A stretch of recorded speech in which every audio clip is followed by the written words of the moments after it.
यह चीज़ आप हमेशा ध्यान रखना, कोई भी बिल हो, कोई भी एक्ट हो, कई बार गड़बड़ियाँ पार्लियामेंट के साथ हुई हैं और उसके साथ में पार्लियामेंट का जैसे ही एक्ट बन के प्रेसिडेंट के थ्रू आया है, वो उसको सुप्रीम कोर्ट ने उसको बहुत बार रोक लगाया। जैसे आपने कृषि कानून के बारे में आपने देखा होगा, एनआरसी सीएए के बारे में आप लोगों ने देखा, नोटिस के बाद क्या स्टेज है।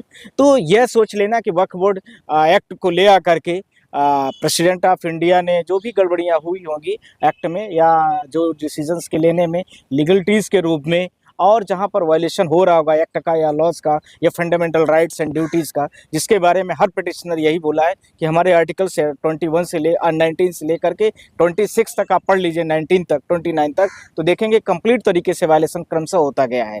तो वो सारी चीज़ें अपनी अपनी दलीलें रखी गई हैं। अब देखिए कोई नियम बन गया है तो सरकार भी अपना पक्ष रखेगी, सरकार को दोनों पक्षों को सुनेगी और ऐसा होना भी चाहिए। डेमोक्रेटिक कंट्री है, सबके पास राइट्स है, वो अपनी दलीलें रखेंगे, हम अपनी दलील रखेंगे और प्रॉपर तरीके से सुनवाई होगी। सुनवाई के दौरान चीफ जस्टिस ऑफ इंडिया क्या उसमें निर्णय लेते हैं, ये तो आगे आने वाला समय है। 100% उम्मीद है कि यह बिल पूरी तरीके से कैंसिल्ड होगा, ये चीज होगा। हाँ, मैं अभी भी बोल रहा हूँ, इस चीज को ध्यान रखना। आप अभी हम लोग पिटीशन के तौर पर कह रहे हैं और आपको ऑन द माइक कह रहे हैं कि इस बिल में ऐसा कुछ भी ज्यादा फैक्ट नहीं दिख रहे हैं जो कि बहुत सारे लीगल ग्राउंड को कहीं ना कहीं पर वो खड़े होकर के टिकेंगे। तो ये ध्यान रखना है। बाकी लीगलिटीज पर जो चीजें आएंगी honourable chief justice of India के पास बाकी सारी चीजें हैं, है ना। Thank you.